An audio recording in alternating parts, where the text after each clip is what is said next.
Lisa hated the mirror. It stood there, in the dark corner of her room, always watching, always reflecting. Its cold, glassy stare sent shivers down her spine. The fact that it was right across from her bed didn't help either.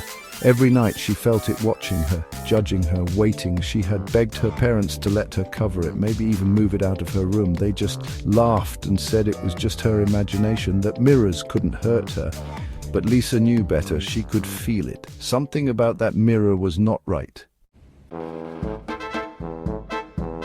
The clock on Lisa's nightstand blinked 3 a.m.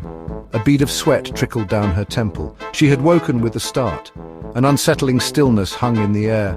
The usual hum of the old house settling was absent. Even the crickets outside were silent. It was the kind of quiet that pressed on your eardrums, the kind of quiet that felt alive. Lisa's heart pounded in her chest. She tried to swallow, but her throat was as dry as sandpaper. Slowly, she turned her head towards the mirror. The room was bathed in the faint glow of the moon. Just enough light to see, just enough light to be afraid. In the mirror, Lisa saw herself. Her reflection was an eerie doppelganger, mimicking her every feature. Her dark hair, messy from sleep, her pale skin almost translucent in the darkness. But something was wrong. Terribly wrong. Her reflection was smiling. A wide, unnatural grin stretched across its face. Lisa, however, felt anything but amusement.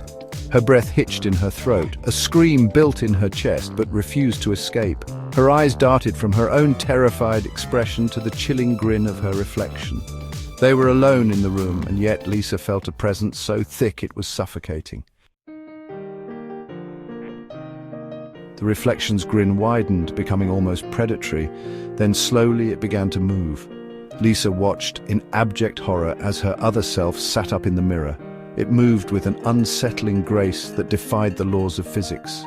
Lisa was frozen in place, her mind struggling to process the impossible scene unfolding before her. One hand reached out from the mirror. Long, pale fingers, tipped with what looked like obsidian claws, scraped against the glass. A high-pitched screech filled the room as the reflection began to pull itself out of the mirror towards Lisa.